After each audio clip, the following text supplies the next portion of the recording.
ದೇವರ ಪರಿಶುದ್ಧ ನಾಮಕ್ಕೆ ಸ್ತೋತ್ರ ಉಂಟಾಗಲಿ. ದೇವರ ಮಕ್ಕಳು ದಯವಿಟ್ಟು ಕ್ಷಮಿಸಿ. ಕಳೆದ ದಿನದಲ್ಲಿ ಯೂಟ್ಯೂಬ್ ಅಲ್ಲಿ ವಾಕ್ಯವನ್ನು ಬಿಡಬೇಕಿತ್ತು, ಬಟ್ ಕಾರಣಾಂತರದಿಂದ ವಾಕ್ಯವನ್ನು ಹಾಕಕ್ಕಾಗಿಲ್ಲ. ದಯವಿಟ್ಟು ನೀವೆಲ್ಲರೂ ಕ್ಷಮಿಸಿ. ಈ ಮುಂಜಾನೆ ವೇಳೆಯಲ್ಲಿ ದೇವರು ಕೊಟ್ಟಂತ ಆಲೋಚನೆಯನ್ನು ನಾವು ಧ್ಯಾನಿಸೋಣ. ಜ್ಞಾನೋಕ್ತಿಗಳು 2ನೇ ಅಧ್ಯಾಯ 10ನೇ ವಾಕ್ಯ. ಜ್ಞಾನವು ನಿನ್ನ ಹೃದಯದೊಳಗೆ ಪ್ರವೇಶಿಸುವುದು, ತಿಳುವಳಿಕೆಯು ನಿನ್ನ ಆತ್ಮಕ್ಕೆ ಅಂದವಾಗಿರುವುದು. ಆಮೇನ್. ದೇವರ ಮಕ್ಕಳೇ, ಈ ಒಂದು ವಾಕ್ಯನ ಓದುವಾಗ ನಾವು ಅನುಭವದಲ್ಲಿ ಓದ್ಬೇಕು. ಯಾಕಂದ್ರೆ ಒಂದು ಉದಾಹರಣೆ ನೋಡುವುದಾದ್ರೆ, ಒಂದು ಕಡಲೆಕಾಯಿ ನಾವು ತಿನ್ನುವಾಗ, ನಾನು ಕಳೆದ ಎಷ್ಟೋ ಸಂದರ್ಭ ಸಭೆಗಳಲ್ಲಿ ಉದಾಹರಣೆ ಕೊಟ್ಟಿದ್ದೆ. ಒಂದು ಕಡಲೆಕಾಯಿ ನಾವು ತಿನ್ನುವಾಗ ಸಿಪ್ಪೆ ಸಮೇತ ತಿಂದ್ರೆ ಅದೇನು ರುಚಿ ಸಿಗುವುದನ್ನು, ಆ ಕಡಲೆಕಾಯಿನ ಸುಲಿದು ತಿನ್ನುವಾಗ ಆ ಕಡಲೆ ಬೀಜಕ್ಕೆ ಒಂದು ಒಳ್ಳೆ ರುಚಿ ಸಿಗುತ್ತೆ. ಅದೇ ಪ್ರಕಾರ ಈ ವಾಕ್ಯನ ಸ್ಪೀಡಾಗಿ ಸುಮ್ಮನೆ ಓದ್ಕೊಂಡು ಹೋದಲ್ಲ, ಆ ಒಂದು ಅನುಭವದಲ್ಲಿ ಆತ್ಮಿಕವಾಗಿ ದೇವ್ರ ಜ್ಞಾನ ನಿನಗೆ ಕೊಟ್ಟಿದ್ದಾರೆ. ಒಂದು ಆತ್ಮಿಕವಾಗಿ ನೀನು ಒಂದು ವಾಕ್ಯವನ್ನು ಓದುವಾಗ ವಾಕ್ಯಗಳ ಪದಗಳ ಗುಣದ ದೇವ್ರು ನಿನಗೆ ತಿಳಿಯಪಡಿಸ್ತಾರೆ. ಅದಕ್ಕಾಗಿ ಜ್ಞಾನವು ನಿನ್ನ ಹೃದಯದೊಳಗೆ ಪ್ರವೇಶಿಸುವುದು. ಜ್ಞಾನ ಅಂದ್ರೆ ಏನು? ಕ್ರಿಸ್ತನಾಗಿದ್ದ ಜ್ಞಾನ ಅದೇ ಪ್ರಕಾರ ಕ್ರಿಸ್ತನೆಂಬ ಜ್ಞಾನವು ನಿನ್ನ ಹೃದಯದೊಳಗೆ ಪ್ರವೇಶಿಸುವಾಗ ತಿಳುವಳಿಕೆಯು ನಿನ್ನ ಆತ್ಮಕ್ಕೆ ಅಂದವಾಗಿರುವುದು. ಆಮೇನ್. ಯಾವಾಗ ಕ್ರಿಸ್ತನೆಂಬ ಜ್ಞಾನ ನಿನ್ನ ಹೃದಯದಲ್ಲಿ ಬರುತ್ತೋ ನಿನ್ಗೊಂದು ತಿಳುವಳಿಕೆ ಬರುತ್ತೆ. ಯಾವ ಪ್ರಕಾರ ಶತ್ರುವಾದವ್ರು ನಿನ್ನ ಆತ್ಮ ಅಂದವಾಗಿರ್ಬಾರ್ದು ಅಂತ ಆತ್ಮಿಕವಾಗಿ ನಿನ್ನ ಬೀಳ್ಸಕ್ಕೆ ಕಾಯ್ತಾ ಇರ್ತಾನೆ. ಹೌದು, ಸೈತಾನಾದನು ಸಿಂಹದೋಪಾದಿಯಲ್ಲಿ ಯಾರನ್ನು ನುಂಗಲಿ ಅಂತ ಬೀದಿ ಗ್ರಾಮದಲ್ಲಿ ಹೊಂಚಾಗ್ತಾ ಇದ್ದಾನೆ. ಪ್ರಿಯ ದೇವರ ಮಗುವೆ, ಈ ದಿನದಲ್ಲಿ ನಿನ್ನನ್ನ ಆತ್ಮಿಕವಾಗಿ ಬೀಳಿಸ್ಬೇಕು ಅಂತ ಶತ್ರು ಅದನ್ನು ಎಷ್ಟೇ ಕುತಂತ್ರ ಮಾಡ್ಬೋದು. ನಿನ್ನ ಗಂಡನನ್ನ ಎಬ್ಬಿಸ್ಬೋದು, ನಿನ್ನ ಅತ್ತೆಯನ್ನ ಎಬ್ಬಿಸ್ಬೋದು, ನಿನ್ನ ಮಕ್ಕಳನ್ನ ಎಬ್ಬಿಸ್ಬೋದು, ಅಥವಾ ನಿನ್ನ ಹೆಂಡತಿನ ಎಬ್ಬಿಸ್ಬೋದು. ಈ ದಿನದಲ್ಲಿ ನಿನ್ನ ಜೀವಿತ ಸಹೋದರಿಯರು, ಬಂಧು ಮಿತ್ರ ಯಾರನ್ನೇ ನಿನ್ನ ಎಬ್ಬಿಸ್ಬೋದು. ನಿನ್ನ ಮನಸ್ಸು ನೋವಾಗುವ ಹಾಗೆ ನಿನ್ನ ಆತ್ಮಕ್ಕೆ ಬೀಳಿಸ್ಬೇಕು ಅಂತ ಶತ್ರು ಕಾಯ್ತಿರ್ಬೋದು. ಈ ದಿನ ಒಂದೇ ತೀರ್ಮಾನ, ಕ್ರಿಸ್ತನೆಂಬ ಜ್ಞಾನ ನನ್ನೊಳಗೆ ಪ್ರವೇಶಿಸಿದ್ದಾನೆ, ತಿಳುವಳಿಕೆಯು ನಿನ್ನ ಆತ್ಮಕ್ಕೆ ಅಂದವಾಗಿರುವುದು. ಈ ವಾಕ್ಯ ಏನ್ ಬರೆಯಲ್ಪಟ್ಟಿದೆ, ಈ ವಾಕ್ಯವನ್ನು ಧ್ಯಾನಿಸು ಪ್ರಿಯ ದೇವರ ಮಗುವೆ.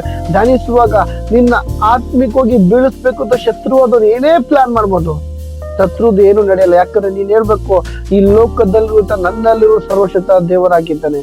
ಆಮೇನ್.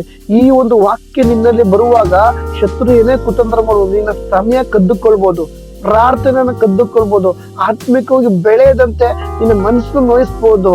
ಈ ದಿನದಲ್ಲಿ ಶತ್ರುದೇನು ನಡೆಯಲ್ಲ. ನೀನು ಹೇಳು, ನಾನು ದೇವರ ಮಗಳು, ನಾನು ದೇವರ ಮಗನು ಅಂತ. ಯಾಕಂದ್ರೆ ಕ್ರಿಸ್ತನೆಂಬ ಜ್ಞಾನವು ನಿನ್ನ ಹೃದಯದಲ್ಲಿ ಈ ಮುಂಜಾನೆ ವೇಳೆಯಲ್ಲಿ ಪ್ರವೇಶಿಸಿದೆ. ಅದಕ್ಕೆ ನೀನು ಆರೋಗ್ಯವಾಗಿದ್ದೀಯ ಅಂತ ದೇವರ ಸ್ತೋತ್ರ ಮಾಡು. ಶತ್ರುವಾದವರು ನಿನ್ನ ಆರೋಗ್ಯ ಮೇಲೆ ಕಣ್ಣಾಕ್ಬೋದು, ನಿನ್ನ ಬಲಯತೆ ಮಾಡ್ಬೋದು. ನೋ, ಈ ದಿನ ಕ್ರಿಸ್ತನೆಂಬ ಜ್ಞಾನ ನಿನ್ನಲ್ಲಿ ಬಂದಿರುವಾಗ ಶತ್ರುವಿಗೆ ಜಾಗವಿಲ್ಲ, ಅನಾರೋಗ್ಯಕ್ಕೆ ಜಾಗವಿಲ್ಲ. ಎಸ್, ಆ ರೀತಿನ ಒಂದು ದೃಢವಾಗಿ ನಿಲ್ಲಬೇಕು. ಯಾಕಂದ್ರೆ ಶತ್ರು ಅದನ್ನು ಅದೇ ಹೇಳ್ತಾ ಇರೋ ನಿನ್ನ ಆತ್ಮಕ್ಕೆ ಅಂದವಾಗಿರೋದು, ನಿನ್ನ ಆತ್ಮಿಕವಾಗಿ ಬೀಳಿಸ್ಬೇಕು ಅಂತ ಏನೇ ಪ್ಲಾನ್ ಮಾಡ್ಬೋದು. ಕೆಲ್ಸಕ್ಕೆ ಹೋಗ್ಬೇಕು ಅಂತ ರೆಡಿ ಆಗ್ತೀಯ, ಬಟ್ ಹೋಗಕ್ಕಾಗ್ತಿರ, ಸುಸ್ತು, ಆರೋಗ್ಯ ಎಲ್ಲ ಚೆನ್ನಾಗಿದೆ, ಆದ್ರೆ ಮೈಯೆಲ್ಲ ನಿಶಕ್ತಿ. ಈ ದಿನದಲ್ಲಿ ಏನೇ ಅನಾರೋಗ್ಯ ಇರ್ಬೋದು, ಕ್ರಿಸ್ತನೆಂಬ ಜ್ಞಾನ ನಿನ್ನ ಹೃದಯದಲ್ಲಿ ಎಂಟರ್ ಆಗಿದ್ದಾನೆ. ನಿನ್ನ ಹೃದಯದಲ್ಲಿ ಕ್ರಿಸ್ತನೆಂಬ ಜ್ಞಾನ ಬಂದಿರುವಾಗ ನಿನಗೆ ಈಗೋ ನಾನು ಹೊಸ ಬಲವನ್ನು ಅನುಗ್ರಹಿಸುತ್ತೇನೆ ಅಂತ ಹೇಳಿದ ದೇವರ ವಾಕ್ಯ. ಆ ಒಂದು ವಾಕ್ಯ, ಅದಕ್ಕಾಗಿ ಈ ದಿನ ತಿಳುವಳಿಕೆ ನಿನ್ನ ಆತ್ಮಕ್ಕೆ ಅಂದವಾಗಿರುವುದು. ನಿನ್ನ ಯಾವ ರೀತಿ ತಿಳುವಳಿಕೆ, ದೇವರೊಂದು ಜ್ಞಾನ, ಹೊಸ ಜ್ಞಾನ ನೀನು ಕೊಡ್ತಾ ಇದ್ರೆ, ಕುಟುಂಬದಲ್ಲಿ ನಾನು ಯಾವ ರೀತಿ ಇರ್ಬೇಕು, ದೇವರ ಆತ್ಮಿಕ ನಾನು ಹೆಂಗಿರ್ಬೇಕು, ಯಾವ ರೀತಿ ಪ್ರಾರ್ಥನೆ ಮಾಡ್ಬೇಕು, ದೇವರೊಟ್ಟಿಗೆ ಐಕ್ಯತೆಗೆ ನಾನು ಹೆಂಗಿರ್ಬೇಕು ಅಂತ ದೇವರೊಂದು ಹೊಸ ತಿಳುವಳಿಕೆ ನೀನು ಕೊಟ್ಟು ನಿನ್ನ ಆತ್ಮಕ್ಕೆ ಅಂದವಾಗಿರುವಾಗ ದೇವರು ನಿನ್ನ ನಡೆಸ್ತಾ ಇದ್ದಾರೆ. ಅದಕ್ಕಾಗಿ ಪ್ರಿಯ ದೇವರ ಮಗುವೆ, ಶತ್ರುವಾದ ನಿನ್ನ ಆತ್ಮಿಕವಾಗಿ ಬೀಳಿಸ್ಬೇಕು ಅಂತ ಏನೇ ಕುತಂತ್ರ ಮಾಡುವುದು.